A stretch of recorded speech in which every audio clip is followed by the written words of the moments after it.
todas. Génesis capítulo 3. Si usted le preguntaran hoy, ¿qué vio en el espíritu? Alguien que me responda algo que haya visto en el espíritu hoy. Y le voy a preguntar qué vio y cómo vio. A ver, ¿quién vio algo en el espíritu el día de hoy? ¿Tú viste algo en el espíritu?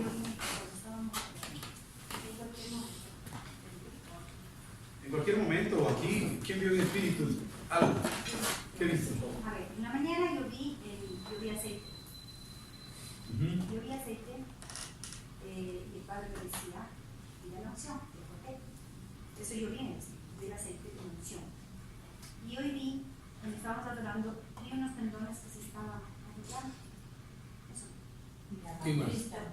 Ah, sí, solo me llegó el pelaje. Y vi los árboles del almendro y el árbol del olivo en el paraíso. Les pregunto, ¿es lógico que un hombre vea ciertas visiones tales como demonios, por ejemplo? ¿Es lógico que un hombre esté viendo estas cosas? ¿Es lógico o no es lógico que un hombre vea? Digo, es posible, pero es lógico. ¿Por qué? Génesis capítulo 3. Mire que el hombre cuando es puesto en la tierra le faltó algo y por no tener eso es que fue engañado. ¿Usted qué haría si viene una tentación con forma de maletín y en el maletín hay $200 millones en cheques y en bonos del Estado, pero usted ve que la persona que está trayendo tiene el espíritu del demonio? ¿Qué hace? ¿Qué hubiera pasado si es que Adán y Eva, mire esto, qué hubiera pasado si es que Adán y Eva, cuando cuando la serpiente se le acercó, hubieran visto el espíritu que estaba en la serpiente? El problema es que no vieron el espíritu que venía detrás de la serpiente, y como no vieron el espíritu que venía detrás de la serpiente, cayeron. Tremendo, porque un hombre perfecto, noten qué tremendo. El hombre que estaba puesto en el huerto no había comido ni del árbol de la ciencia ni del árbol de la vida. Por lo tanto, ninguno de los dos atributos que ofrecen, tanto el árbol de la vida como el árbol de la ciencia, habían despertado nada en Adán. Cuando el hombre comía el fruto del árbol de la vida, se le iban a abrir algunas cosas que no tenía antes. Y si el hombre comía del árbol de la ciencia, también se le iban a abrir otras cosas que no había visto antes. Cuando usted pecó la primera vez, a usted se le abrió la capacidad de poder pecar y hacer cosas que antes no hubiera podido hacer. Por ejemplo, cuando un hombre hace por primera vez algo que no había hecho, se activó para hacer algo peor cuando es malo. Peor. La Biblia dice que un abismo llama a otro abismo. La voz de un abismo llama a otro abismo. Y Adán era un hombre que, aunque había sido hecho en perfección, no tenía activado el espíritu. Qué tremendo que un hombre puede ser perfecto y su espíritu puede estar dormido. Entonces en el capítulo 3 viene el diálogo que tiene la serpiente, que fue poseída por el espíritu del enemigo, y dice: la serpiente era astuta más que todos los animales del campo que Jehová Dios había hecho, la cual dijo a la mujer: con que Dios os ha dicho, no comáis de todo árbol del huerto. Y voy a quedar aquí, siempre le he hecho esta pregunta: ¿cuántos árboles había en el huerto? Dos. El árbol de la ciencia del bien y el mal y el árbol de la vida. Y noten que lo que le va a decir a continuación no es abrirle los ojos con respecto al árbol de la vida. Pregunta: ¿qué se le hubiera activado y qué se le hubiera abierto a Adán si es que comía de la vida primero? No me va a decir la vida. Se le ponía el espíritu, porque el árbol de la vida representa a Dios. Noten que el diablo le hace la pregunta inversa, le hace el engaño de manera inversa, y le dice: sino que sabe Dios que el día que de él comiereis seréis como Dios. Ya el hombre tenía imagen y semejanza de Dios, pero le hacía falta algo para tener plena imagen y plena semejanza a él. Había algo: la eternidad, la inmortalidad. El hombre, hasta antes de comer del árbol de la vida, tenía la posibilidad de llegar a ser mortal, pero no era inmortal en sí mismo. Moriría si es que no sellaba con algo. Lo que le quiero decir es algo: Dios a usted le da una bendición siempre. Este es un principio. Cuando Dios a usted le da una bendición, usted siempre tiene que sellar esa bendición. La bendición tiene que hacerse firme. ¿Me explico? la bendición tiene que hacerse firme. Dios le da algo y usted tiene que tratar de cruzar un dintel para que esa bendición se haga firme. Si no, esa bendición podría ser revocable. Les voy a dar el principio de esto, luego volvemos a Génesis. Vámonos a Gálatas capítulo 3.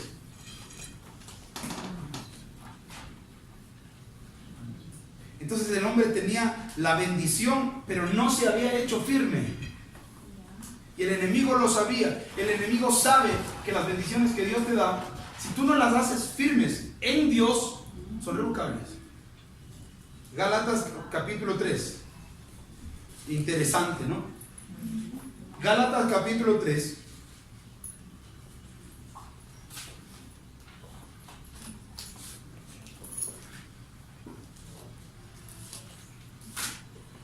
Versículo 17.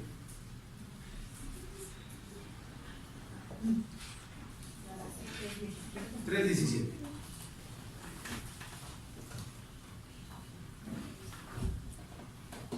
¿Cómo? Vamos. Capítulo 3, versículo 17. Esto pues digo, que el pacto previamente ratificado, diga conmigo, ratificado. Previamente ratificado. Es interesante que Dios había ratificado pactos antes. Diga, antes de hacer el pacto, Dios ratificó el pacto. ¿Qué? Entonces, de parte de Dios no había problema con el pacto ni con la promesa, sino de parte del hombre. Porque cada vez que alguien hace un pacto hay dos personas.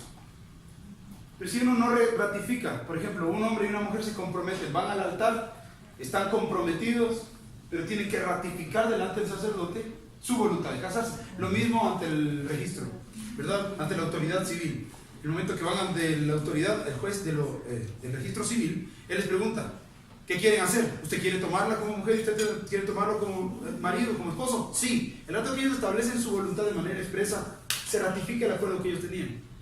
Pero el cónyuge se puede, o el futuro cónyuge se puede arrepentir o no puede ratificar, puede no ratificar su voluntad de casarse, y en ese momento el matrimonio no se celebra.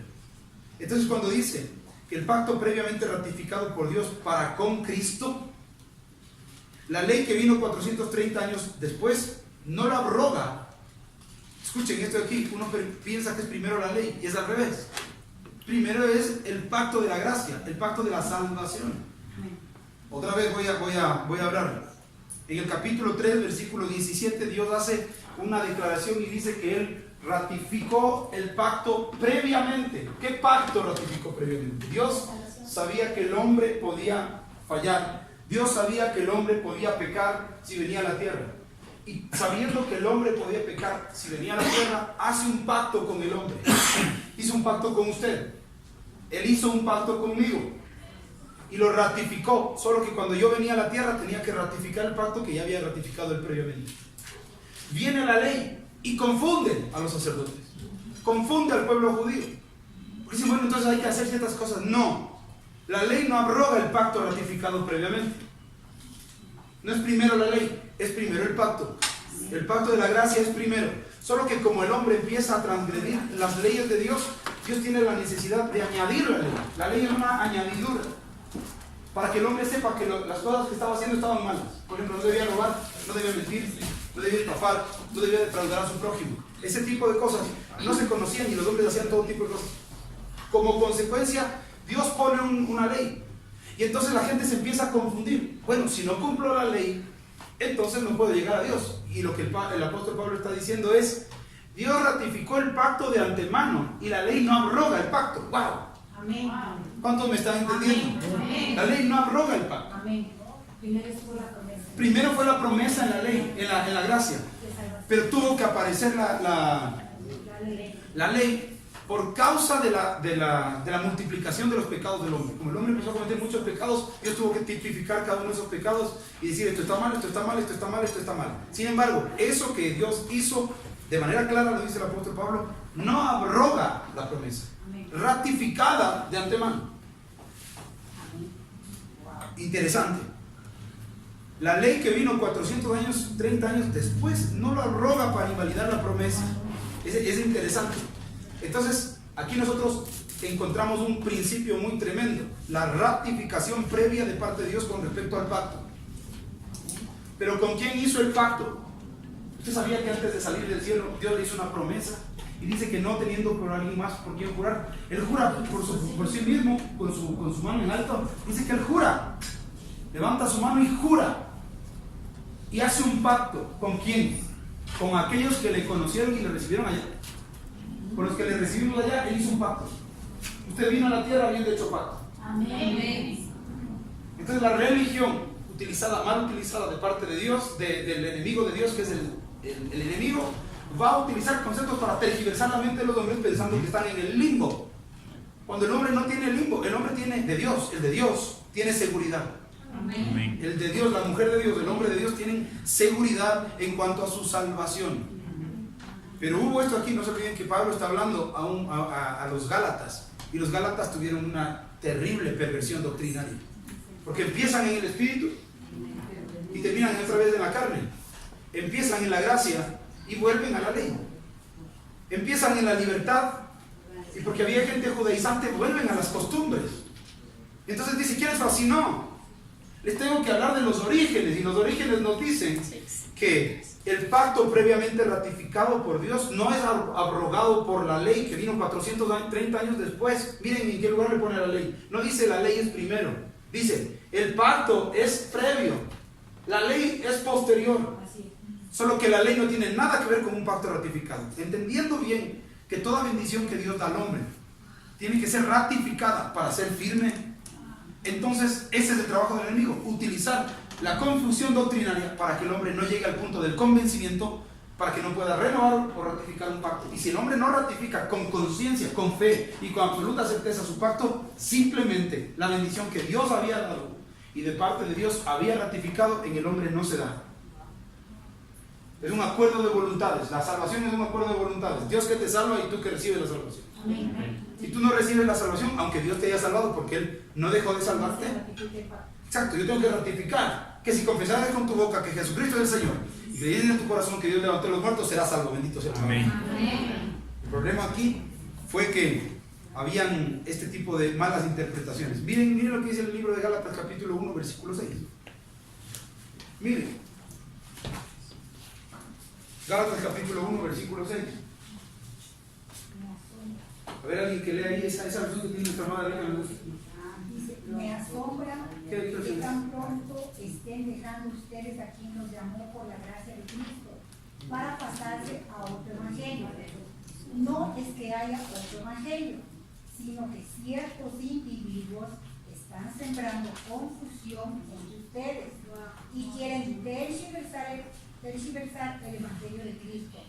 Pero aún si alguno de nosotros o un ángel del cielo les predicara un evangelio distinto del que les hemos predicado, caiga bajo maldición. O sea, anatema, según lo que Como ya lo hemos dicho, ahora lo repito: si alguien les anda predicando un evangelio distinto del que recibieron, que caiga bajo maldición. En el versículo 1, en el versículo 6. Es la Reina Valera. ¿La anterior? Sí. Es más clara incluso.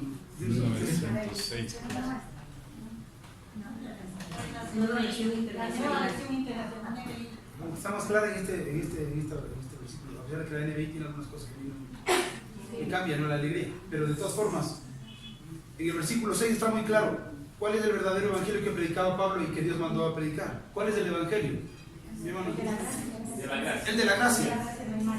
El evangelio de la gracia implica, alguien que me diga en dos palabras, como si fuera un niño, ¿en qué consiste el evangelio de la gracia? ¿Cuál es el fondo de la gracia? Es un regalo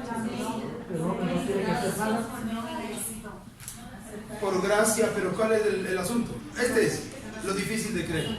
¿Por qué era tan difícil a los líderes religiosos recibirlo? Porque era tan sencillo que no había que agradarle absolutamente nada. Nada. Y cuando digo nada es nada. Ni una sola fiesta, ni una sola acción, ni siquiera celebrar la Santa Cena, ni siquiera bautizarse, ni siquiera hacer absolutamente nada. Eso es gracia, para ser salvo. El rato que tú le añades algo a la gracia, deja de ser gracia y pasa a ser obra.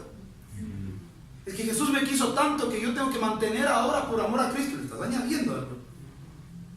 poco a poco esa buena intención que tú tienes hoy, dentro de 10 años va a estar así, separado. Y te encontrarás siendo un predicador de un evangelio diferente. Que habla de la gracia, pero niega la efectividad de ella.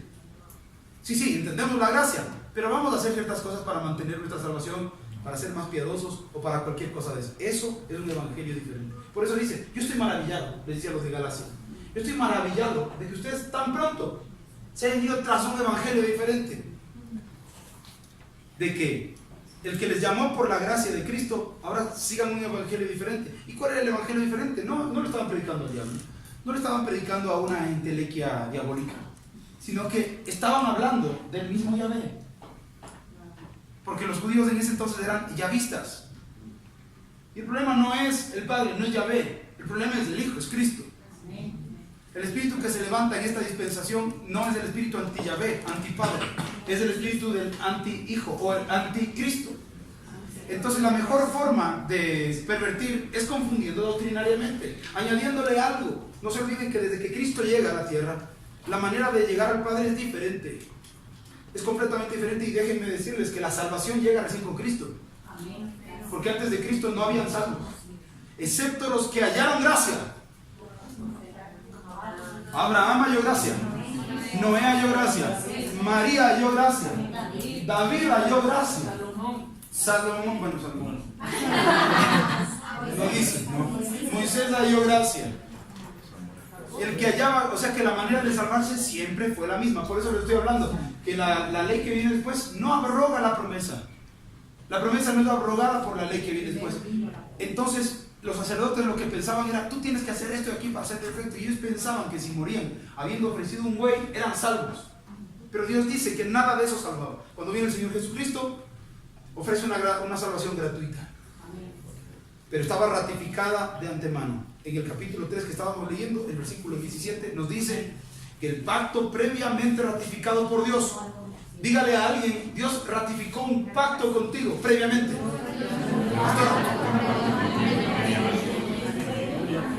Bonito. El Señor hizo un pacto en la eternidad con usted y lo ratificó. De pronto usted vuelve a la tierra y le toca a usted ratificar. Dios ratificó previamente. O sea que Dios dijo, yo hago un pacto y no me echo para atrás. El hombre que tiene la personalidad de Dios, el carácter de Dios, hace varias cosas que no hace un hombre que no tiene el carácter de Dios. Un hombre que no tiene el carácter de Dios es ambivalente.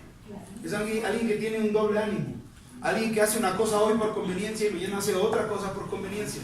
Hoy me conviene ir, voy. Mañana no me conviene ir, no voy. Hoy me conviene ser amigo, mañana no me conviene ser amigo, no soy. Eso es una persona que tiene doble ánimo. Pero el Señor Jesucristo hizo un pacto con ustedes y conmigo, aún sabiendo que nosotros íbamos a pecar. Y el pacto le costaba la vida. Y ese pacto Dios lo ratifica. Le dice, si tú pecas, aunque peques, yo doy mi vida por ti. Tú vas a ir y tienes que saber que yo doy mi vida por ti. Ratifico mi pacto de antemano. Cuando tú estés allá, te corresponde ratificar a ti tu parte del pacto. El diablo hace todo lo posible para que usted esté confundido con respecto a la seguridad del pacto. Por eso se llama Nuevo Testamento o Nuevo Pacto. Es un nuevo pacto. Viene el Señor a manifestar un nuevo pacto. Entonces al hombre confundido con sus cosas, como está, finalmente no ratifica el pacto, porque ningún pacto se puede ratificar en seguridad. Imagínense que yo estoy casando con la novia, y el otro que se está casando la novia conmigo, el sacerdote le pregunta, ¿le recibe usted como esposo? Y ella dice, si me dice, yo le digo, ándanos por donde viniste. Eso es lo que pasa con la novia. Dios espera tu ratificación con seguridad. No será. O sea, ¿será de recibirlo o no será de recibirlo? Por eso el Evangelio tiene que llevar a la certidumbre de la fe y no a la certidumbre de las obras. Que cuando haces obras o que cuando haces alguna cosa que a ti te parece buena para asegurar la salvación, tú estás seguro en Cristo, pero te vas a dar cuenta que en un momento pecaste y te sientes inseguro porque no tienes una promesa que venga de parte de Él, sino una promesa que venga de parte de tus obras, y estás predicando un evangelio diferente, aunque es evangelio, pero es diferente. Y dice, no que haya otro evangelio, sino que se tergiversó el original. Entonces, imagínese si usted pudiera, con los ojos espirituales, ver quién viene con un evangelio diferente. ¿Usted qué haría si ve a un hombre que viene a predicarle de Cristo? Porque todos hablan de Cristo. Todos hablan de Cristo. Pero ¿cómo sabes si es que la persona que te está hablando del Evangelio de Cristo? Lo que la persona que te está hablando te genera seguridad en Cristo o en algún tipo de obrilla que tú tienes que hacer. Algo más que tú tienes que hacer. Por eso es que les decían guías ciegos, guías de ciegos. Les hacen prosélitos 2 veces más ricos del infierno. Recorren el mundo entero para ser un discípulo. Les quitan la llave de la ciencia y no entran ni dejan entrar a los discípulos, porque les ponen cargas atadas en sus yugos que ni ellos son capaces de llevar. ¡Qué tremendo! Al punto que yo le voy a decir es que el diablo, utilizando esta forma de engaño, actualmente no deja que los hombres puedan entender la seguridad del pacto previamente ratificado. La buena noticia esta noche es que Jesucristo ratificó el pacto contigo de antemano. Amén. A ti te corresponde ratificarlo, pero con absoluta. Amén. Por eso es importante que tú le adores, por eso es importante que tú le busques, es importante que tú ardas de pasión por Él. El Evangelio no se trata solamente de un ejercicio intelectual, sino de estar convencido del amor en Cristo, del que te restaura, del que te rescata. Pero el punto que yo quería llegar con esto aquí es que Dios establece la ratificación como un elemento necesario para que las promesas y el pacto de Dios, que está ya ratificado de antemano, se haga firme. Diga conmigo, todo lo que es ratificado, se hace firme. Todo lo que no es ratificado no se hace firme. Ejemplo, compramos un departamento, usted va a ver el departamento, está muy lindo, bonito, las instalaciones, le gusta todo, es un edificio súper inteligente. Que son tan inteligentes los edificios ahora que le bulean a uno cuando uno entra. No es tan inteligente. Y bueno, la persona está convencida, ¿verdad? Y dice, me gustó. Pero resulta que se va a la casa, hay un libro que se llama El arte de cerrar un trato, y habló con el esposo, habló con la esposa, y todos opinaron, y la emoción que tenía para comprar se desvanece. Y el momento que van a firmar la escritura, se arrepienten. No ratificaron la voluntad inicial. Por lo tanto, ese trato, que originalmente era un trato, se desvanece. Por eso hay que cerrar la venta. La venta hay que cerrarla cuando están emocionados. Ahí, en ese momento. Yo que he vendido de todo sé que si no cierras en ese momento, perdiste la venta. ¿Y cómo cierro? ¡Pim! El engancho. Está cerrado. El rato que hacemos ese documento está cerrada la venta. Porque si se van, ya vamos a regresar. En el rato que están así emocionados, así Jesús te dice, cuando tu corazón y tu mente estén alineados, hayas entendido la doctrina de la salvación, reciba a Cristo. Ese es el negocio del Padre. Mi negocio es comprar almas, ¿sabías? El diablo y yo competimos. Mi negocio es comprar almas. Solo que las almas que yo compro son para Cristo. Amén. El enemigo las compra para la muerte. ¿Verdad? ¿Cuántos vinieron hoy a entregarle su vida a Cristo? Amén. Cuando usted dice, le entregué mi vida a Cristo, está metiéndose en la transacción porque Jesús pagó un precio. Entonces, cuando yo digo, usted le aceptó, ok, está pagado el precio, listo, vamos. Y entramos. Entonces diga conmigo, se tiene que ratificar la promesa. Se tiene que ratificar el pacto para que se haga firme. Toda la bendición que Dios te dé, todas las bendiciones que Dios te dé van a ser probadas.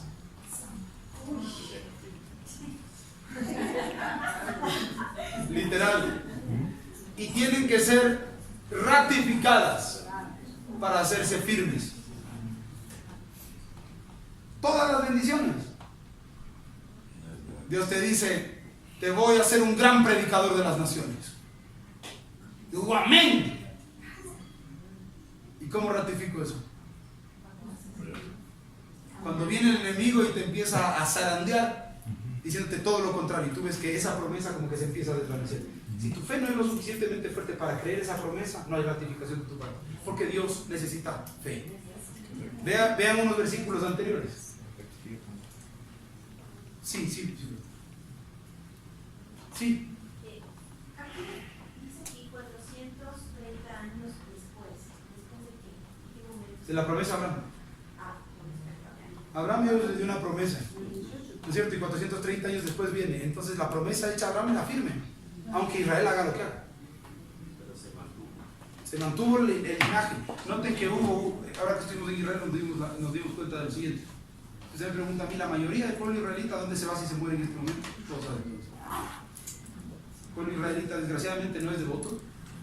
La mayoría del pueblo israelita no practica. Ezequiel, que nos guiaba a nosotros, es judío. Y yo le digo, ¿y tú practicas? Yo soy judío, pero no soy practicante. ¿Por qué no practicas? Porque estoy en trabajo. Y yo tengo que salir los sábados a guiarles a ustedes, porque yo no puedo guardar el sábado. ¿Y con qué proporción se da esto de aquí? Todos hacemos lo mismo. Aquí nadie guarda el sábado, sino los que son conservadores, los que iban así con sus cosas. ¿Verdad? Eso no es ni siquiera una cultura en Israel. ¿Y por qué van a los hoteles? Nos contaba la señorita del hotel. Nos dice, porque como no hay cómo hacer nada y los hoteles sí trabajan. Le digo, ¿y quiénes trabajan en los hoteles? Judíos. Entonces hay algunos que cocinan y hay algunos que no cocinan. La minoría que no cocina va a comer. Es impracticable. O sea, ahí me doy yo cuenta que en el mismo lugar en donde se dio la promesa, todo eso desde el punto de vista práctico se volvió impracticable. Por eso Jesucristo dijo, échense nomás la despedida. El día de reposo. Sí, pero yo soy el Señor del día de reposo. Si me están entendiendo lo que estoy queriendo decir. La ley viene después. Porque primero Dios le da la seguridad al hombre. La ley viene después.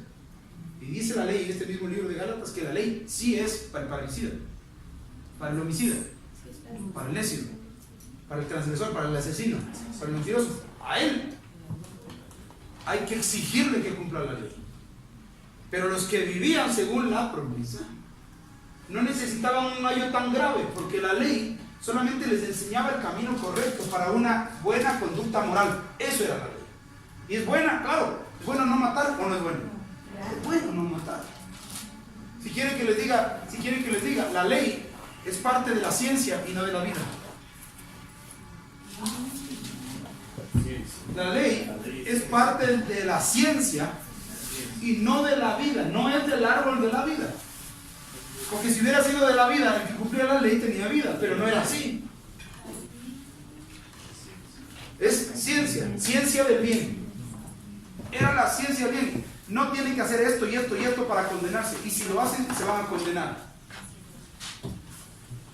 Entonces el árbol de la ciencia te propone la ley. Por eso es que hay leyes y leyes. El Código de Hammurabi, la primera ley que a nosotros se nos da como el rezago histórico más remoto de lo que es una legislación. Luego viene el Código de la ley de los egipcios, el libro de la muerte, ¿ustedes recuerdan? Está también el decálogo judío o hebreo. Hay muchísimas codificaciones y todas tienen que ver con ciencia del derecho. Por eso es que Pablo era doctor en la ley. Era doctor de la ley, era un perito de la ley. Pero eso no salvaba a nadie. Sin embargo, por esa ley nosotros entendemos el principio que les voy a decir ahora. Por la ley yo entiendo que tiene que haber una ratificación para que la promesa de compraventa deje de ser promesa y se haga compraventa. ¿Cierto? Pero eso es una ciencia. Entonces la promesa, ¿qué pasa si es que una persona no cumple la promesa de compraventa? Hay una multa, ¿cierto? Y se establece, y son condicionales las multas, en fin. Si usted pone, por ejemplo, que en caso de incumplimiento tendrá que pagar la multa, o pone en caso de desistimiento, son dos cosas diferentes. Una cosa es incumplir, otra cosa es desistir. Hay un incumplimiento eficaz, un desistimiento eficaz, y en fin, es toda una ciencia. Que si usted pasa desapercibido y le pone un solo molde a todos los demás, probablemente le haga daño a sus clientes. Pero todos tienen que adecuarse a una necesidad. De la misma forma, la ley se adecuaba al que había mentido poco y al que había mentido mucho, al que había robado mucho y al que había robado poco. La ley de los romanos estaba matando a uno que había robado mucho y estaba al lado del Señor Jesús. Y el otro también había robado mucho. Esa ley romana decía que tenían que morir crucificados. Y Jesucristo viene a morir según la ley de los hebreos o judíos y según la ley de los romanos, que sin justa causa legal, por costumbre le tienen que ejecutar. ¿Se acuerdan que preguntan? ¿Quién? ¿Barrabás o Jesús? ¡Suelta a Barrabás! ¡Crucifícale a Jesús! Pero Poncio Pilato dice, pero no hay ninguna prueba. Sí, pero es costumbre. Ahí se aplicó el common law, el derecho consuetudinario. O sea, de que era derecho romano el que se estaba aplicando. Sin embargo, le hacen la aplicación de la costumbre en ese momento. O sea que, desde el punto de vista jurídico, es bien interesante estudiarlo, porque ni siquiera se aplica el derecho latino. sino que se aplica a otro derecho, el de la costumbre, porque era una de las costumbres. Digo, a ver, pueblo hebreo, pueblo judío, para que ustedes no se resientan tanto, vamos a hacer como siempre hacemos con esto. Le vamos a soltar a un delincuente. ¿A cuál le soltamos? ¿Al que sanó a la hija de Jairo? ¿A la que le resucitó? ¿Al que sanó a los 10 leprosos? ¿Al que dio de comer a los 5,000 panes, a los 5,000 hombres panes y peces? ¿Al que hizo muchos bienes? ¿Al que estuvo haciendo todo tipo de milagros? ¿Al que nunca cometió un pecado? ¿Al que fue sin mancha? ¿Le soltamos a él? ¿Al que les benefició a todos ustedes? ¿O a este asesino que violó a sus hijas? ¿A este asesino que mató a sus hermanos y padres? Que era un asesino contumaz. ¿A este que se ha bebido sangre de hombres? ¿A quién le soltamos? ¿Cristo lo matamos? ¿O matamos a Barrabás? ¿Y qué dijo el pueblo? Ley, ley, ley. Suelta a Barrabás. Y Barrabás salió. ¿Qué pasó con la ley? La ley es la ciencia. Y la ciencia puede tener visiones. La ciencia puede tener cosas. Y le estaban matando al que podía dar vida. Desde el punto de vista jurídico, esa era una cosa terrible. Pero desde el punto de vista de la justicia de Dios, ese era el acto de la justificación. ¿Se acuerdan que se lo expliqué en el pretorio?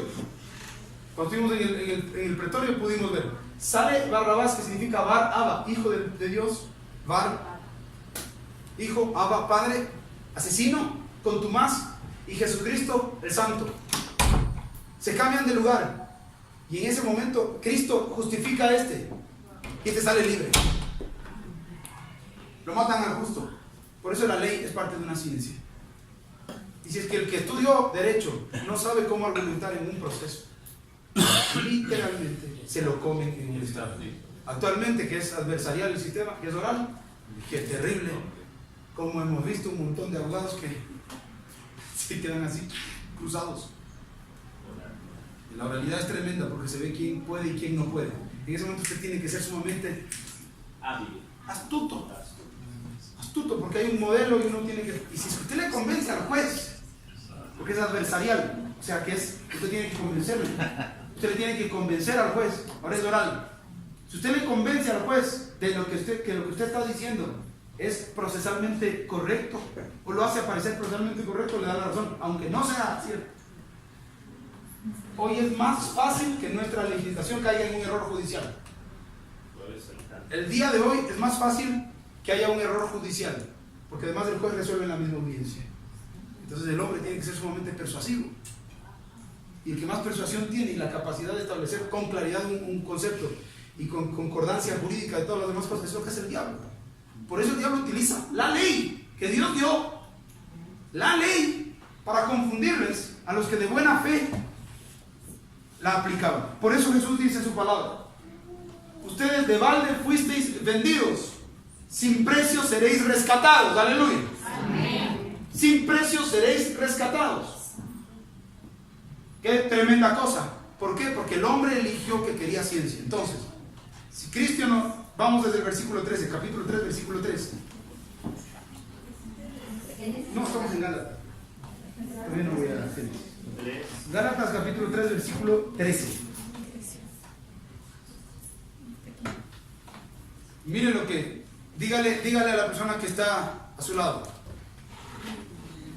O sea que no está de color azul, sino a la persona que está al lado suyo. Dígale.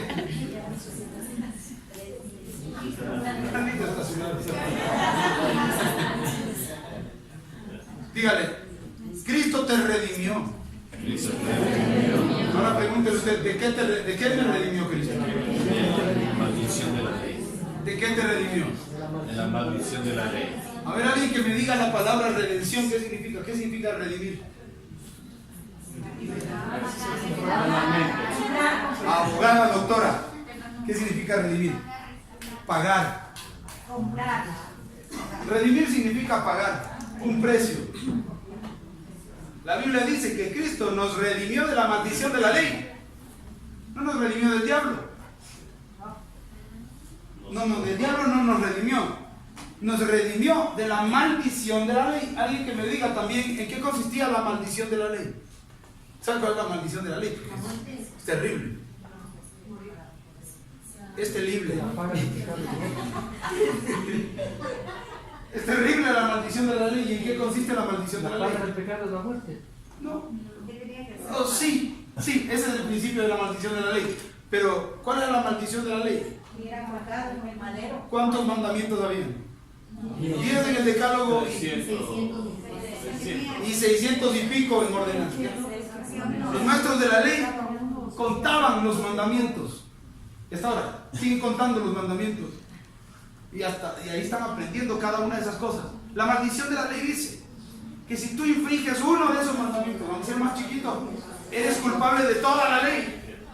Y se cumple lo que nos dice nuestro hermano Osvaldo: la paga del pecado es muerte. O sea que el que mentía un poquito era absoluta y 100% maldito. Escuche esto. Qué terrible para el pueblo judío. Que me río porque es terrible. Qué terrible para el pueblo judío estar bajo la ley y no poder cumplir nunca la ley. No puede. Dios le da la orden a Moisés: no adulterarás. Y 15 días después toma una cosita. Ni uno solo de los hombres, desde que se dio la ley, ni uno solo ha podido cumplirla.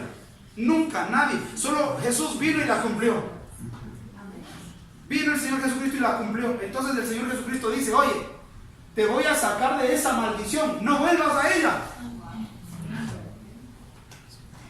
Por mucho que tú hagas, no vas a poder cumplirla. Entonces Cristo nos redimió de la maldición de la ley. Yo digo aleluya.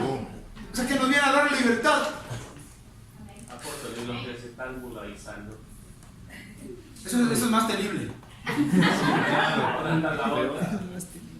Por eso que ahora que regresamos de Israel, yo decía: qué chiste, los ecuatorianos somos más papistas que el Papa. O sea, veo acá más devoción que allá, con respecto a lo de allá. Es como ese, hay un meme, sí les he dicho, ¿no? De un hombre latino bien latino, serrano bien serrano, con todas las características serranas, con puesto un traje del Real Madrid que dice: ¡a la Madrid! Bueno, así de ridículo se le ve. Aquel que estando fuera de algo quiere estar en eso, sin ser originario, porque bueno, yo le creo a un madrileño que está con él. Sí. Claro, ¿cierto? Yo era antes hincha acérrimo del Barcelona. No del Barcelona de acá. Ahora soy del Independiente del Valle, porque vivo en el Valle. Ya me estoy haciendo más del Valle. Bueno, ahora me quito.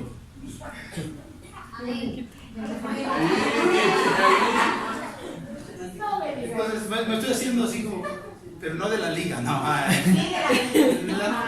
Una ligadura de impiedad para mí. A Jacob amó y a Esaú aborreció. Bueno. Entonces el Señor dice: si yo te redimí de la maldición de la ley, ¿por qué quieres regresar a ella? Si yo te redimí del cumplimiento de esas cosas, ¿por qué quieres volver a eso?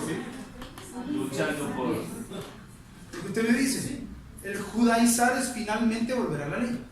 Por eso es que Pablo le reprendía a Pedro: Pedro, ¿de qué estás hablando en la circuncisión? No me vengas a decir que es una cuestión profiláctica y que le sienta bien al hombre. Porque si tú me estás hablando en un término cristiano, estás mezclando esa circuncisión con una doctrina de Cristo. Y los más pequeños se van a confundir. Tú me vas a decir que hay ciertas cosas de la ley que te sirven, entonces no hablemos de eso en el ambiente cristiano, porque eso se llama sincretismo. Si hay algo que te va, sincretismo, mistura, es un híbrido. Si hablamos de Cristo, hablamos solo de Cristo. Porque si tú estás hablando de Cristo y de ciertas cosas de la ley que te benefician, estás hablando de otro evangelio. ¿Quién habló de otro evangelio? ¿Quién metió esta confusión doctrinaria? Génesis capítulo 3. Si tú tuvieras la capacidad de poder ver lo que te están diciendo en realidad detrás de eso, porque no te están diciendo eso para que tú en realidad seas un mejor. Tú mañana te mueres y no te sirvió de nada las cuestiones profilácticas. No te sirvió. Mi abuelo paterno, político, papá Carlitos, era un hombre sumamente metódico. Oiga, qué hombre para ordenado que era. esos trajes, y siempre andaba bien. Yo me acuerdo, un hombre era coronel del ejército retirado, pero andaba siempre con sus cosas bien bonitas, y hasta me traía, no se acuerdan, esos avioncitos que tenían bolitas de caramelo y una punta como de goma. Siempre llegaba y me daba. Y me decía, siéntate aquí, pero para que no riegues, sentémonos. Y él me ayudaba, metódico en todo. Seguramente yo soy algo así. Pero él era más que yo. Las patillas nunca estaban desalineadas, nunca estaban mal, nunca. Era un hombre sumamente pulcro. Y decía, hay que comer a las horas que es. Se levantaba, hay un manual, le mando un manual a mi padre y a mi tío para que no fumen, para que no hagan ese tipo de cosas, porque fumar te daña las arterias, porque hasta todo lo más allá de la consideración religiosa, te daña, y tú vas a tener más sueño, vas a estar menos aprensivo en las clases. Hay un tema, se da el lujo de hablar de todo. Hacía su cafecito en su reverbero en la tarde y decía, tiene que ser 1/3 de la cucharada de café para que la cafeína no afecte después de las 6 de la tarde.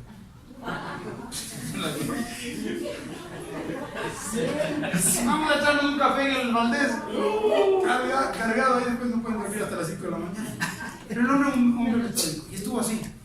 Era creyente también, pero como que le daba mucho interés e importancia. Tenía 83 años, estaba fuerte, era sano, había sido gimnasta, hacía anillos y todo, bien formado hasta anciano. Pero era un cultor un poco del orden, de la pulcritud, y como que eso le iba a prolongar la vida. Y él decía, porque con esto había un libro que decía, viva 100 años. Un libro. Entonces ahí recomendaba que usted haga baños de cajón, que meta los pies en agua fría. Si yo lo tengo el libro. Y leí esto, bueno, pero él quería vivir de esa forma. Y un día salió a darse la vuelta por nosotros. Y se fue por ahí, por lo que es el Congreso, la Asamblea, hoy por ahí por El Dorado, le va a visitar a un amigo. No se da cuenta, viene un carro y le manda a volar. Entonces le llama a mi papá, y me acuerdo claramente que yo era pequeño, y llegamos al dormitorio donde él estaba y la sangre le caía del pie, porque le habían ido a dejar allá porque estaba con la pierna abierta. Le llevaron al hospital, y para no hacerles muy largo el cuento, en 1 mes y medio más o menos él se deterioró muchísimo, le dio gangrena en la pierna porque no fue atendido como oportunidad, se fue deteriorando, y en 3 meses falleció. Entonces, ¿qué le sirvió a un hombre? Porque lo que él quería era mantener, está bien mantener una vida ordenada, está bien, es bonito ver a una persona agradablemente vestida y pulcra, pero esa no puede ser la base de la sustentación de la vida de ningún hombre. La Biblia dice que el impío teme ciertas cosas, y esas cosas le van a venir al impío. Al impío le va a venir lo que teme. Entonces, si usted es muy limpio porque tiene cierta paranoia con respecto a una infección bacteriana, cosa con la cual yo tuve que luchar. En serio, yo no quería ni... Alguien estornudaba y la gente tosía, y yo estaba santo de la lectura.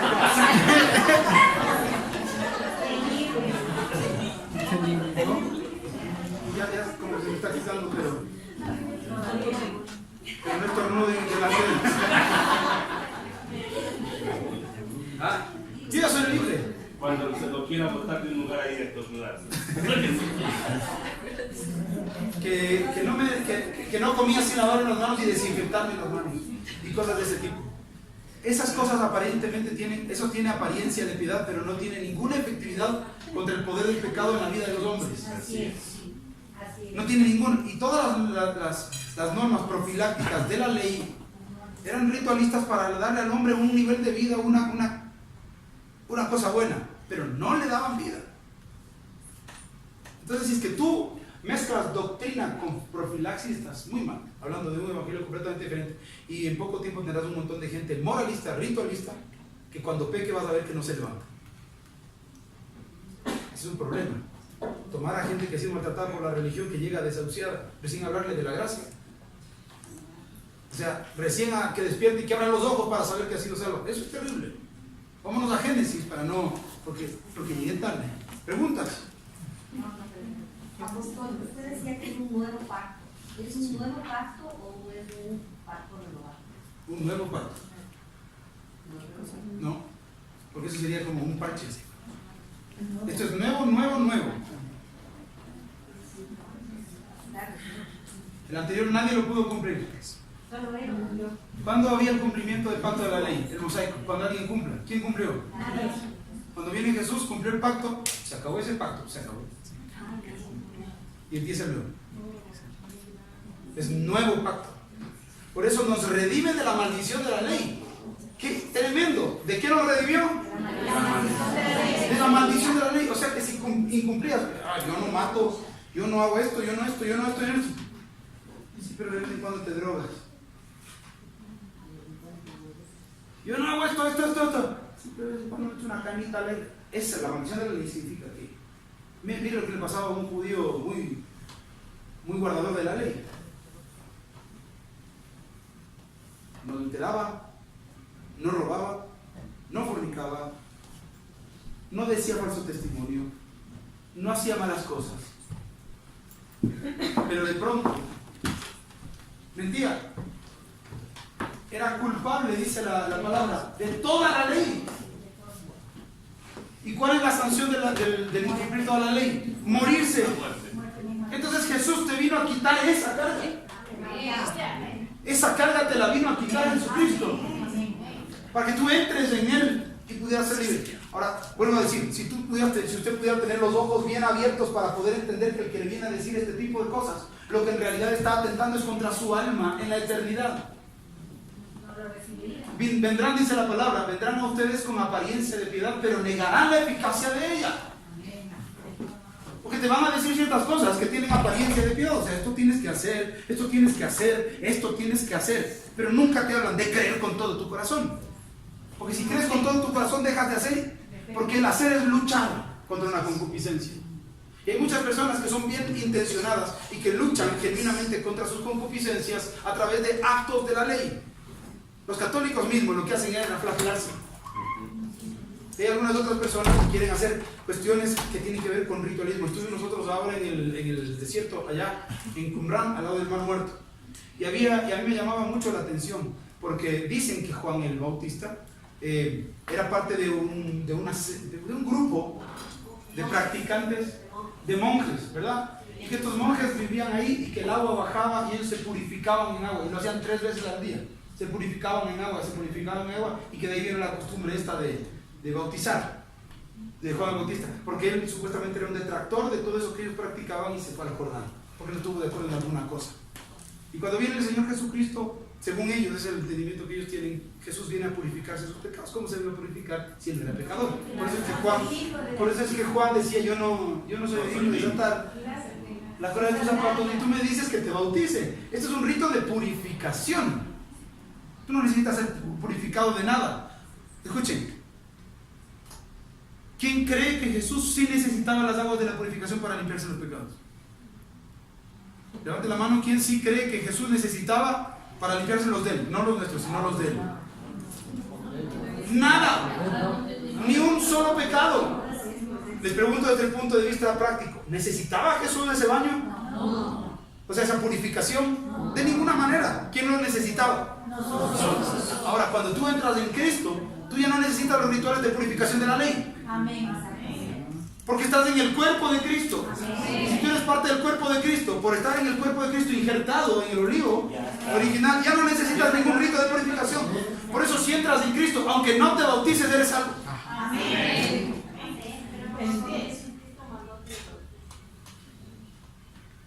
Claro, pero para salvación. Para salvación. A mí me mandó la Santa Cena, pero no es para salvación.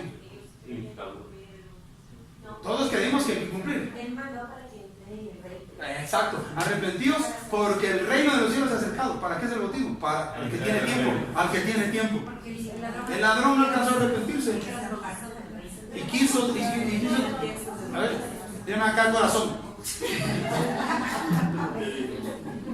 A ver, un saludo para nuestra amada apóstol Marlene. Ese es de ella. Él mandó que nos bauticemos para poder entrar al reino. Él mandó que cenemos para nuestra sanidad. Él mandó que bebamos la sangre para nuestra limpieza diaria de pecados, para la gloria del Señor. Pero ninguna de esas cosas que el Señor dijo que hagamos nos salva. Nada. Nada. Cuando entramos en Cristo, nada, ni una sola, sí. Iba a preguntar, si una persona, digamos, el Señor mata a alguien,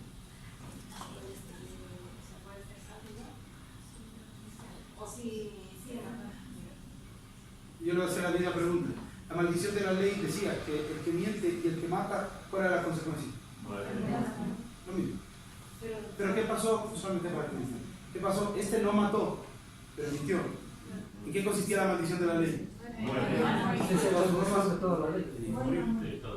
Cuando usted entra en Cristo, el Señor Jesucristo paga. Les voy a decir, y Dios nos guarde a todos los que estamos aquí. A todos. De que quiera el Señor que nosotros nunca tentemos contra la vida de nadie. En el nombre poderoso de Jesús. Amén. Pero de acuerdo con la ley, el pecado de mentira acarrea exactamente, entendiendo judicialmente el asunto, acarrea exactamente el mismo resultado, la misma consecuencia que el de asesinato. Desde el punto de vista, por eso la ley nos enseña lo que está bien y lo que está mal. El que cometió este y el que cometió este tendrían que morir. Y no voy a hablar de asesinatos, aunque probablemente aquí haya quien lo ha hecho. Yo he predicado a sicarios. Yo he predicado a personas que han atentado contra la vida. ¿Usted cómo le llega con un mensaje de legalismo a una persona que es asesina?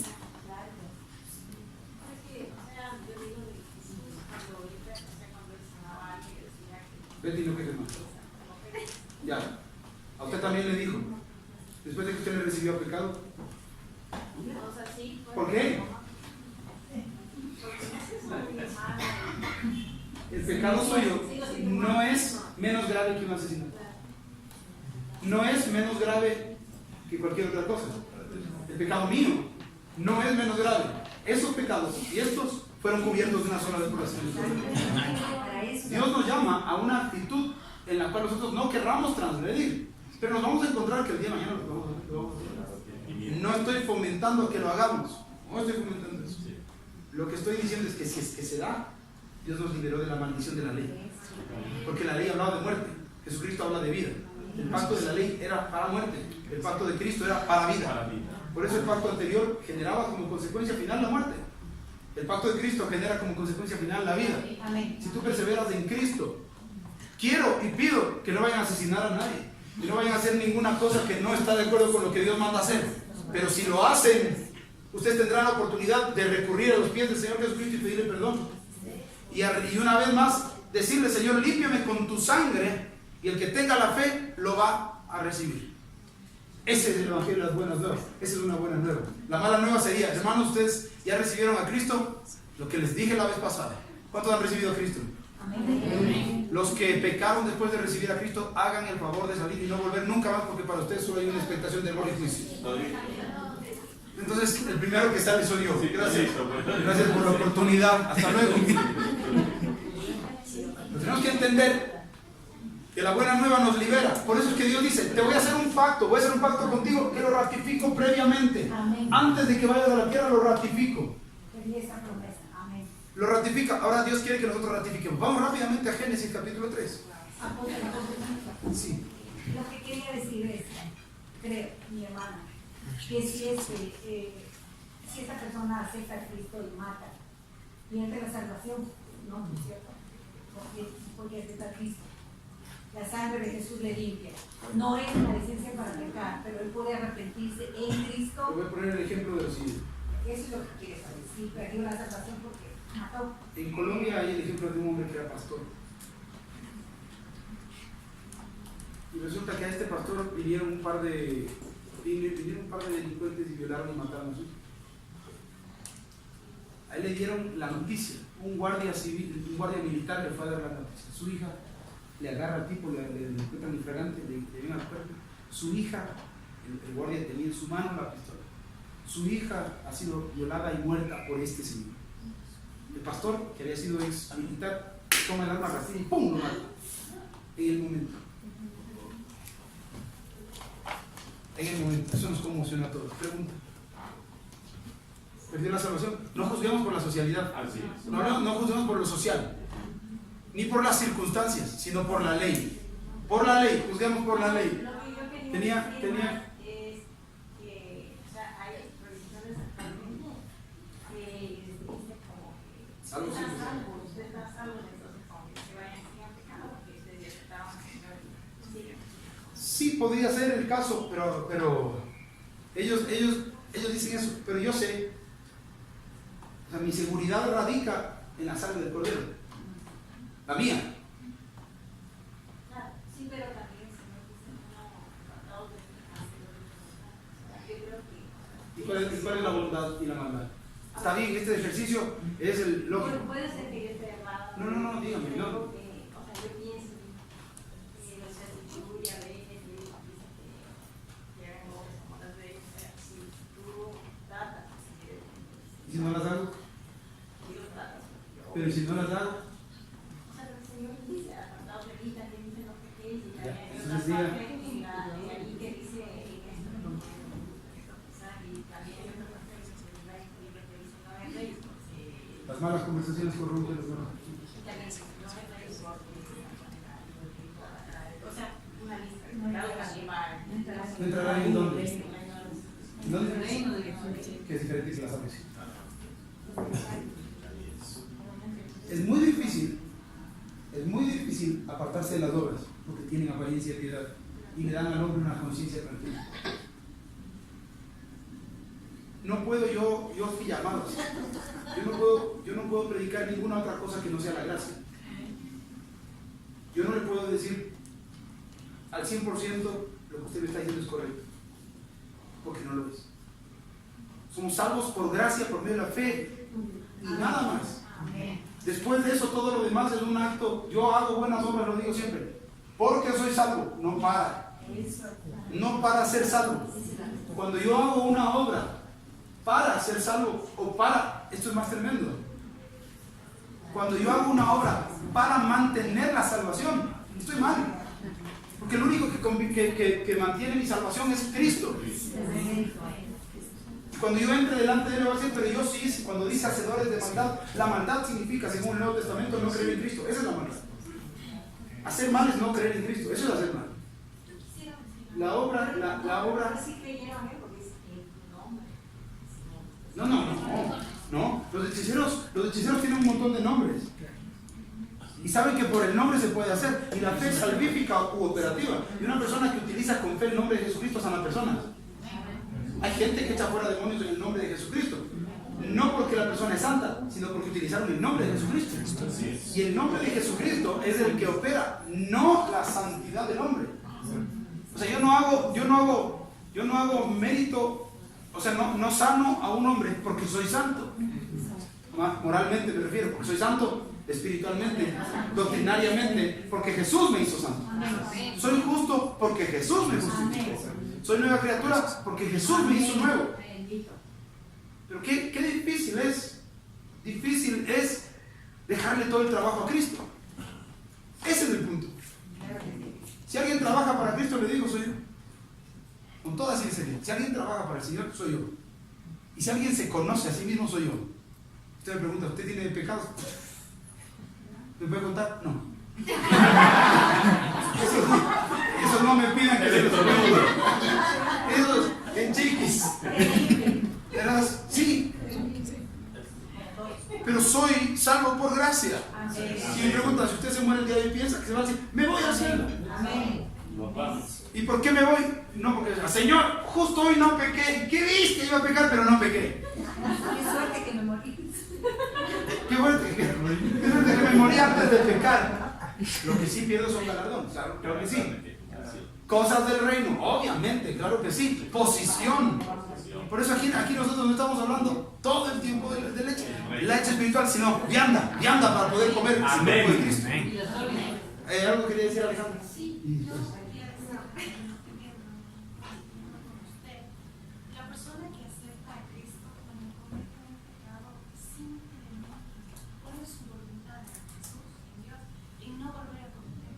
O sea, es fácil. La persona que tiene Cristo y si lo hace, Dios es misericordioso y le va a dar la oportunidad del pacto que ya hizo, como dice Gerson, lo ratificará. Entonces el Señor le volverá a dar pruebas, pero es uno el que ratifique ese pacto, y si de verdad tiene Cristo en el corazón, no vuelve a cometer. Vamos a explicar esto.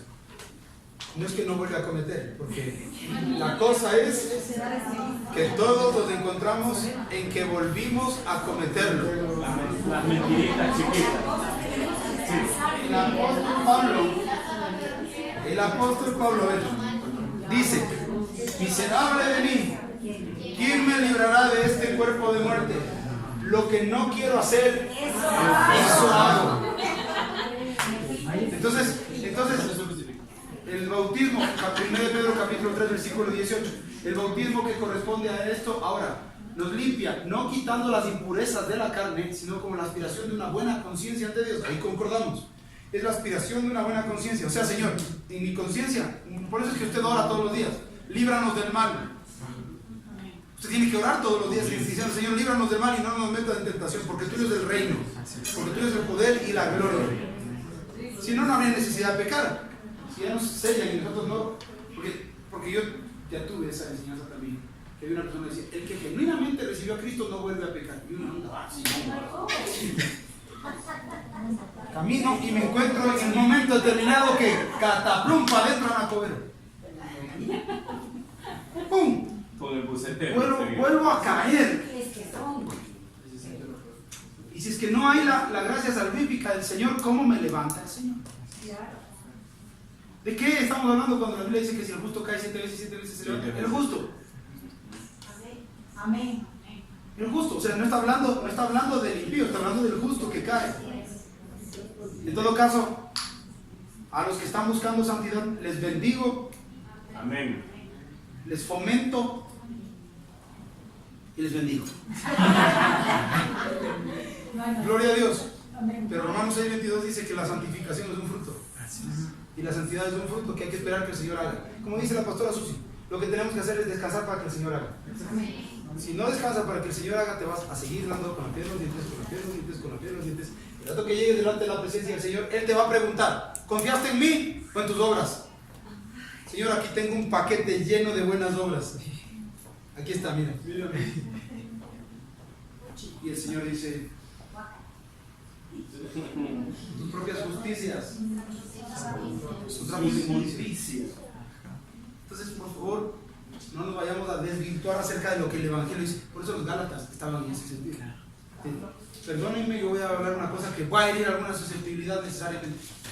Los Gálatas, hay que circuncidarse, hay que guardar el sábado, hay que hacer los ritos de la ley, hay que purificarse, hay que ayunar una vez por semana y todo lo demás. Llega Pablo, ¿quién les fascinó? Díganme, ¿quién les dijo para yo ir a hablar con esa maldita raíz? Y se cambia. ¿Quién hizo la pregunta directa? ¿Quién les está enseñando eso? ¿No les redimió Cristo de la maldición de la ley, de la consecuencia del pecado que todos ustedes tienen? Pedro, ven acá, en el mismo libro de Gálatas. Te reprendo, porque lo que tú estás haciendo es generando confusión.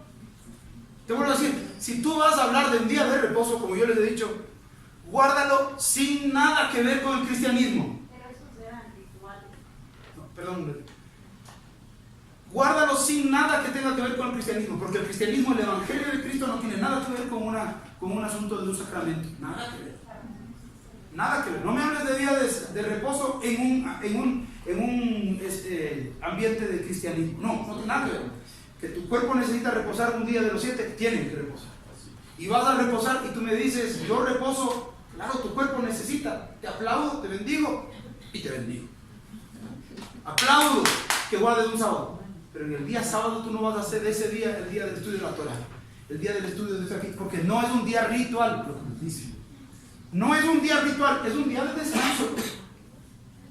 Y si es que tú le mezclas eso con cristianismo, luego te van a venir el diablo a meter en la cabeza que si no lo cumples te condenas. Vean los adventistas. El adventista te dice que si tú no guardas el sábado, que esa ya es una perversión.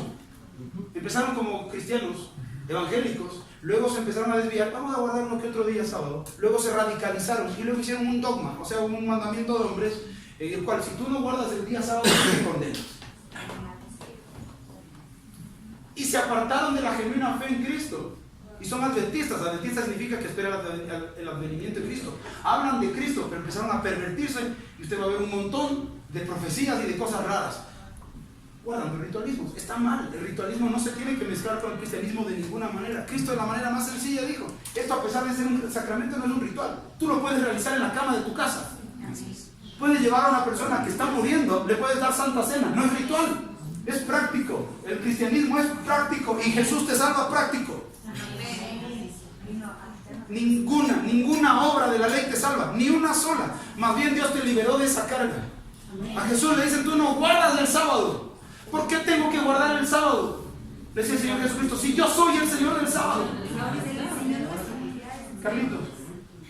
Bueno, recogiendo un poco todo lo que se ha dicho aquí, quisiera contarles algo que es algo personal más que nada. No sé si otras personas han pasado por lo mismo, han vivido lo mismo, pero recogiendo todo lo que dicen, si bien nosotros somos seres humanos y nunca vamos a ser perfectos, yo pienso que cualquier ser humano está, aunque esté en Cristo, puede pecar o puede caer en algún momento. Sin embargo, lo que me ha pasado por mi experiencia desde que yo recibí a Jesucristo, Él me ha limpiado de una manera que yo no imaginaba. Y con esto quiero decir que tu espíritu te comienza a ti a guiar y a decirte cosas, ¿verdad? Te comienza a hacer pecar menos. Entonces, cosas, por ejemplo, cosas que yo antes hacía, tal vez a veces con mis amigos, cosas que yo hacía en el pasado, de repente me comenzaron a leer en mi espíritu. O sea, yo comencé y no porque decía me voy al infierno, sino simplemente es porque comencé a amar a Jesús y eso me convertía el espíritu. Ya no lo aceptaba.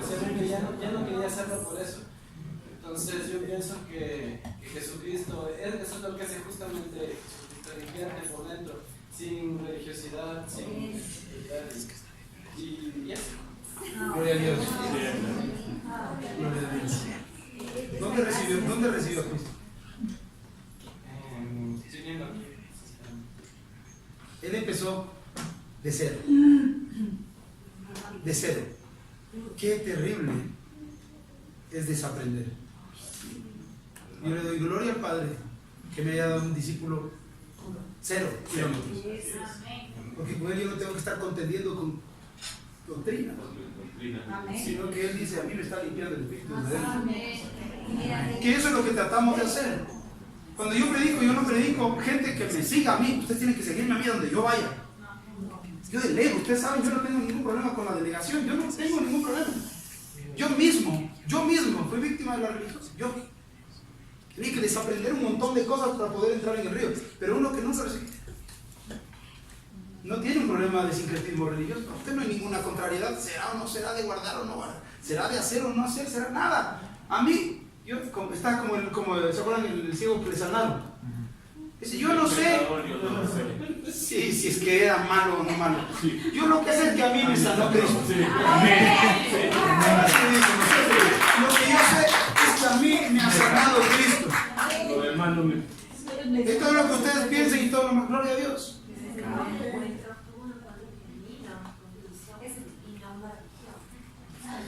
Por eso el Señor a mí me dijo, cuando me dijo abre Quito, me dijo, predica mi palabra y solo mi palabra. Y cuando vine acá también mi padre me dijo, a propósito hay una doctrina bien rara, usted me pregunta un asunto concreto, hay una doctrina bien rara que se está moviendo y que a algunos de ustedes les voy a tener que decir particularmente, porque ya no solamente que es de confusión, sino que ya le veo que es herética. Y ya se está moviendo con apariencia de piedad, ya es medio pseudo profética. Falso. Pseudo es falso. Pseudo profético, que viene con apariencia de piedad y que andan haciendo cosas. ¿Sabes lo que vi la última vez? Es que en un chat dirigido a un cuerpo cristiano dicen, salgan de Babilonia. Un hermano le pregunta con buena intención, ¿qué es salir de Babilonia? ¿Salir de la iglesia cristiana? Y él le dice, sí, de la iglesia cristiana. Y le pregunta, ¿y si salimos de la iglesia cristiana, a dónde vamos? Entonces ahí tendrá que ponerse y decir, ¿a dónde ir? Porque él dice, no es ni el cristianismo ni el judaísmo. Exactamente. Y eso empezaron entonces, yo me he tenido que contener. Pero las personas que están diciendo eso de ahí, para mí, son peligrosas en extremo. Sumamente peligrosas, porque sí predican otro evangelio. Seguramente tú lo viste porque también estás en el ¿no? Se salieron Marco, Se salieron los que tienen un poco de criterio, porque lo que están haciendo es arrastrando a un montón de personas sinceras, bien intencionadas. Sí, se han salido un montón. Se han salido un montón porque dijeron eso. Están confundiendo. ¿Y de qué están hablando entonces? Y luego se pone agresivo y le dice: yo no estoy aquí para sobar las espaldas de nadie, pero sí está para poner yugo en la espalda. Así que en momento oportuno yo voy a tener que decir, porque sí tengo celo por esta nación. Y el problema es que entre ellos hay un extranjero que les está alentando con toda esa serie de fábulas perversas judaicas que no tienen nada que ver con la doctrina de Cristo. Vamos a Génesis porque estaba yo bien.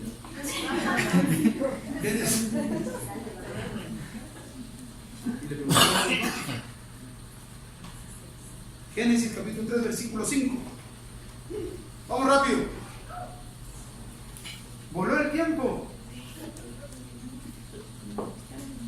Esta prédica tendría que llamarse: abre mis ojos, oh Cristo. Yo te lo digo. Sí, así tiene que llamarse. Que el Señor abra mis ojos. La cristiandad es eso. Dios trabajando desde adentro, guiándole a uno mismo, revelándole. ¿Por dónde es Jesús el buen pastor? Si yo me muero el día de mañana, ella no tiene que depender de mí ni de ningún hombre, sino que el Espíritu ya le habla. A mí acaso le consiguió la gracia, dándoles. O sea, él se siente en gracia, en la seguridad de que el Espíritu ya se da. Así dice: yo sé que soy salvo. Yo sé que soy salvo. Y sigue teniendo cosas, pero ese Espíritu te lo va terminando haciendo. Y eso no te hace perder nada. Te pegas con la Paula, no te vas a pelear. Te pegas.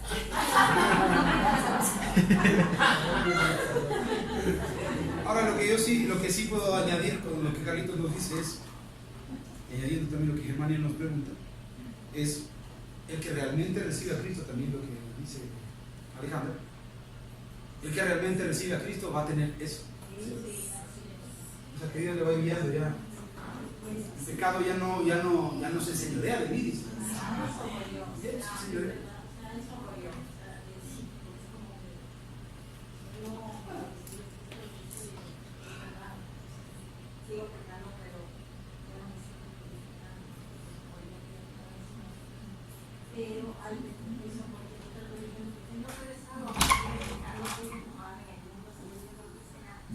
Porque no enfatizan, sí, porque no enfatizan en conocerle a Cristo.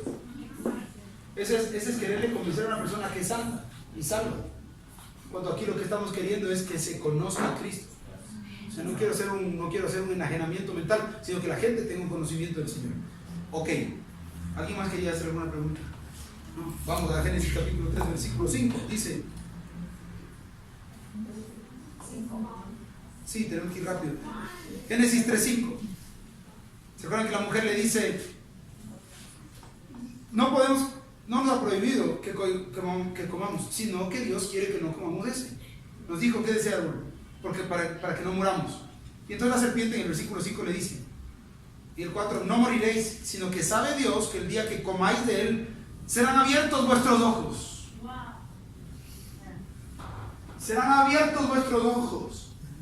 Permítanme decirles a ustedes, ¿quién hizo el relato de Génesis? O sea, ¿quién le contó a la siguiente generación de Set esto? Que la serpiente era el diablo. ¿Quién le contó? No, a Set. ¿Quién era Set? El hijo de Adán. ¿Quién le contó a Set? Adán y Eva. Los padres le contaron que la serpiente era el demonio. ¿Y por qué sabían que la serpiente era el demonio? Porque cuando comieron, ¿saben lo que ellos vieron? Se me abrieron los ojos. Exactamente. Dios le quería dar al hombre la capacidad de que coma de la ciencia, porque el don de ciencia es la capacidad que te da el Señor para que tú puedas ver cuando hay un espíritu inmundo, por ejemplo, que llega donde tú estás. Las personas que tienen don de ciencia ven a una persona que está endemoniada. Pero es de la ciencia. Entonces Dios quería que el hombre coma la vida para asegurar la vida, y después de que estaba seguro con la vida, coma la ciencia.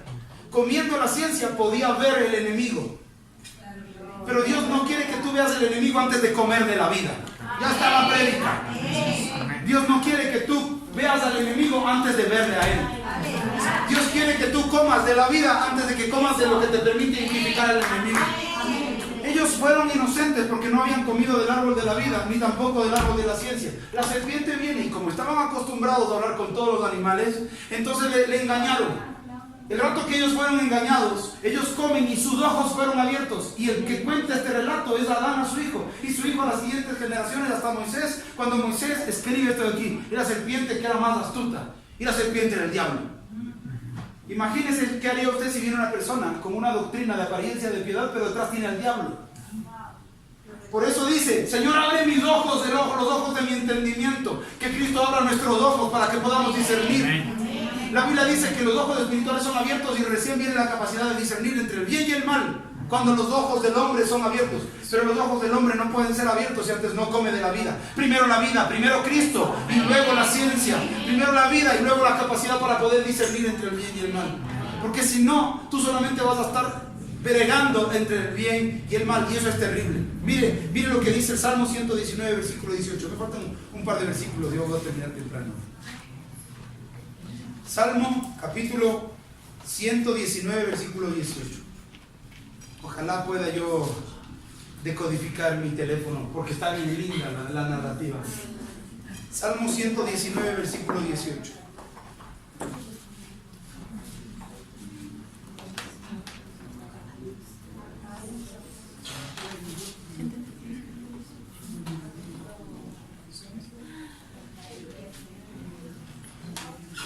Salmo 119, versículo 18, dice así: abre mis ojos y miraré las maravillas de tu ley.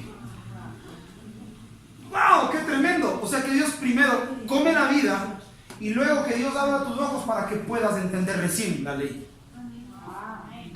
La ley no se entiende mientras no se tenía Cristo. Nadie entendía las maravillas de la ley. Abre mis ojos, oh Cristo, yo quiero verte, contemplar tu majestad y el resplandor de tu gloria. Cuando Cristo abre tus ojos espirituales, tú recién puedes entender la ciencia. Puedes identificar el maligno. Puedes oler a kilómetros de distancia que lo que te están enseñando esos falsos maestros en realidad es una ciencia herética, que lo único que hace es negar la virtud de Cristo en la cruz. Abre mis ojos y miraré las maravillas de tu ley. Qué interesante que cuando los ojos están abiertos tú no vas a ver la maldición de la ley, sino la maravilla de la ley.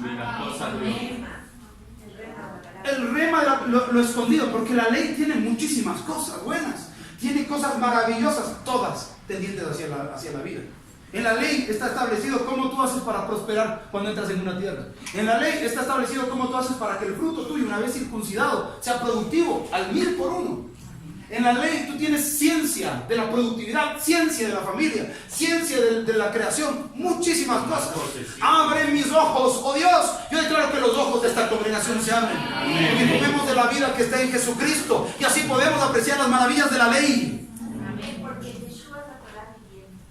Él es la palabra. Entonces, si Jesucristo es la Torah viviente y tú estás en Él, no tienes necesidad de cumplirla, porque en Él ya la cumpliste. Si estás en Él, tú ya eres uno con Él y la palabra se ha cumplido en ti. Tú tienes necesidad de cumplirla. ¡Wow! ¡Qué tremendo lo que acabas de decir! Porque si tú no has cumplido, si tú no estás en Cristo, tú no has cumplido la ley y la quieres cumplir. Y te tienen que poner un gravamen, una carga, y tienes que hacerla y hacerla y hacerla, cuando Cristo ya lo hizo todo. Las obras de la ley te apartan de la gracia. Y finalmente Proverbios capítulo 20, versículo 12.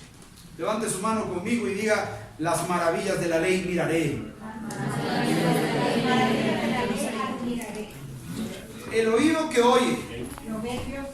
20, 12. Proverbios capítulo 20, versículo 12. El oído que oye y el ojo que ve, ambas cosas, diga conmigo, ambas cosas. Igualmente ha hecho Jehová. Tanto el oído que oye y el ojo que ve. Déjenme, si quieren acérquense un poquito más acá para poderles ministrar.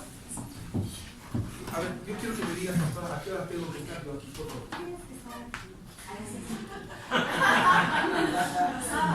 Amén, yo necesito que me digas. Es que creo que te confundes. Sí, yo me confundo. Por eso te pregunto. ¿Qué tengo que explicar por aquí, por allá, y no sé los horarios? Entonces, Entonces, háganme acuerdo ustedes en el chat de Betel, el culto para usted empieza a las 6, nosotros vamos a estar desde las 5 cantando.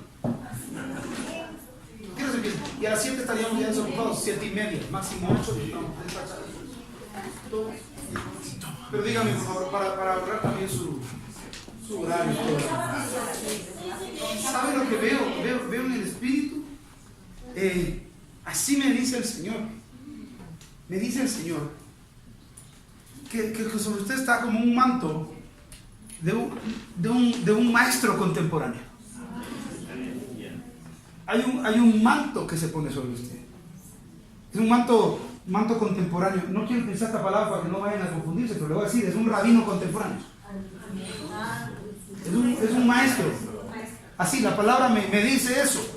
La palabra del Señor me dice eso y dice además que ese manto que es puesto sobre usted, en el contacto entre el manto y usted, provoca un olor agradable para él. Un olor agradable. ¿Sí sabe lo que es eso? ¿No? Un olor que... ¿Saben ustedes? No sé si les ha pasado y que se les revele esto, que les suceda, pero hay telas que provocan el buen olor en la gente. ¿Sí? ¿Sabía usted que hay telas que provocan el buen olor en usted? Por ejemplo, la seda provoca el buen olor en la mujer. El buen olor, el olor. No en sentido peyorativo. Saca la mejor esencia del cuerpo de una mujer, la seda. No es del perfume, sino del cuerpo de ella. La seda hace que salga el aroma de ella. Mis hijos, la papi me dice, papi, tú tienes un olor característico. Y me dice, bueno, mi malo, malo. Me dice, es el olor de papá. Tu olor es un olor. Y no sé si les pasa a ustedes, pero hay personas que tienen un olor que no es mal olor, es olor. Y no todas las personas tienen un olor. O sea, no todos tienen el mismo olor. Todos tenemos un olor diferente. Y la seda lo que hace es... la seda y el lino. La seda y el lino sacan el mejor olor. El algodón corrompe el olor de la gente, aunque no molesta. Pero el algodón no saca. Por eso es que usted tiene que perfumarse cuando pone cualquier cosa que no sea lino o seda. Pero por eso es que los sacerdotes utilizaban vestido de lino para que no suden. Y aún si sudaban, el olor porque imagínese Dios habitando ahí. En serio, Dios, si a usted le molestan los malos olores, a Dios le molesta muchísimo más. ¿Sabía que Dios, nada de mal olor? El mal olor es la presencia de algún tipo de muerte o de corrupción. El mal olor. Si usted tiene, por ejemplo, mal olor por caries, tiene que ser setada porque hay una bacteria que le está haciendo daño y que le va a dañar. Lo mismo en el estómago, hay mal aliento por estómago, o mal aliento porque no se baña la gente. A mí me tocó venir detrás de un europeo, padre de la gloria, que Hijos estornudados. Pero la Biblia dice esto de aquí, Proverbios 20:12. El oído que oye, declaro que tu oído se abre. Amén. Declaro que tu oído se abre. Amén. Tu oído tiene que abrirse así. ¡Pum! Haga conmigo, diga, mis oídos se abren. Mis oídos se abren. Para poder escuchar la palabra rema. Porque hay mucha palabra que está escrita, pero hay poca palabra que es rema y que entra al espíritu de los hombres. Pero también tu ojo se abra. Amén. Porque cuando tú ya has comido del Señor Jesucristo y tu ojo se abre, las dos cosas las hizo Dios. Tienes oídos espirituales y tienes ojos espirituales. Tienes oídos físicos y tienes ojos físicos. Tus ojos físicos fueron abiertos, pero tus espirituales se abren ahora. En el nombre de Jesús. Ahí es cuando los profetas empiezan a ver y a hablar, a oír y a hablar. Son testigos del Señor. Todo lo que tus ojos vean en el espíritu, en visión, desde el monte que el Señor te llevará, es lo que tú vas a tomarlo. Si tú no puedes ver tus promesas, que es lo que el enemigo quiere hacer, el enemigo quiere que tú no veas tus promesas, que tú no te veas ubicado, que tú no escuches la voz de Dios. Pero yo estoy declarando que se te abren los sentidos espirituales del oído y de la vista para que viendo puedas entrar A Moisés Dios le dijo: todo lo que tus ojos miren, esa es la tierra que yo les daré. En la cabeza de ese cuerpo tenía que ver la tierra para que pudieran entrar. Por eso es que yo te declaro en el nombre de Jesús que aquellos departamentos, casas, fincas y cosas que los veas y sepas en el Espíritu que son tuyos, tuyos serán. Claro que toda palabra que entra a tu oído espiritual, que tú lo puedas percibir con el oído del Espíritu, se cumplirá ciertamente, y como dijimos, sin pasar el lado oscuro de eso que te estaba diciendo. Declaro tu vida empoderada y bendecida para que puedas entender los milagros y los diseños del Padre. Por eso es que el Señor primero quiere que veas la vida y no al demonio. Que Dios quiere confrontarte con la bendición que Dios le dio a Abraham. Sal de la tierra de tu padre y de tu parentela. Él le dejó ver con sus ojos saliendo de la tierra de su padre y su parentela. Y le dijo: a una tierra que yo te mostraré. Y dice que Abraham se imaginaba porque tenía fe. Él sabía que iba a una patria. Él sabía que iba a un lugar no hecho de manos. Él sabía un lugar glorioso. No le dijeron a dónde iba, pero él vio en su ojo espiritual a dónde iba. Tu Canaán, tu tierra prometida, es el lugar en donde tus ojos puedan ver ese lugar en bendición. El carro que tú tienes es tu bendición. Míralo como bendición y Dios te añadirá. Mira como bendición tu familia y Dios te la añadirá.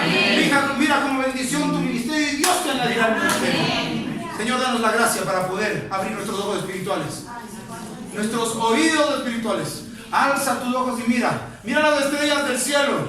Las puedes contar. Así será tu descendencia.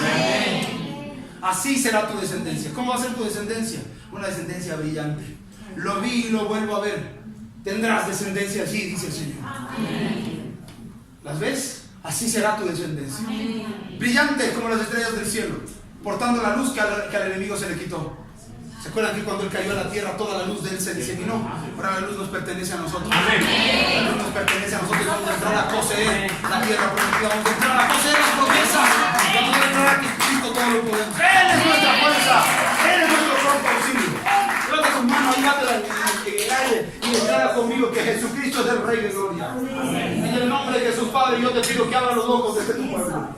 Señor, abre los ojos, abre los oídos de ellos para que puedan oír, ver, entender los diseños inescrutables de la gracia salvífica, de la maravillosa gracia, de la sublime gracia que tú has prometido para aquellos que te aman y guardan tus mandamientos. Te bendecimos y te adoramos, Rey de Gloria. Con todo nuestro corazón creemos, Padre, que nosotros somos sustentados en una palabra que nos lleva de gloria en gloria, de poder en poder, de victoria en victoria. Y que, Señor, tus promesas son fieles, son verdaderas. En el nombre de Jesús, yo vengo a hacer cosas grandes, yo vengo a hacer cosas inescrutables. Aleluya. Salen niños de tus lomos, dice el Señor.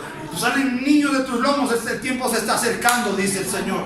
Salen niños de tus lomos y son físicos y son espirituales. Serás un buen padre, padre en el espíritu y un padre físico. Aleluya. Padre bendito, Dios de la gloria, yo bendigo hasta tu rey y declaro que ellos están levantados, prosperados y en victoria. Sea tu nombre estableciéndose en cada uno de ellos.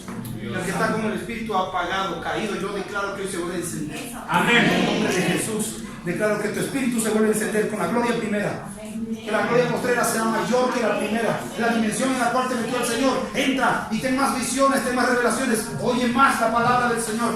Sea tu espíritu abierto para conocer la bondad, la gloria y las promesas inescrutables que el Señor ha puesto en ti. En el nombre de Jesús, activo ahora. Declaro que se rompe toda cadena de oposición y de desgobierno de la luz en tu vida. En el nombre de Jesús. Padre, Dios bueno, Dios de los cielos y de la tierra, ponte sobre tus pies, por favor.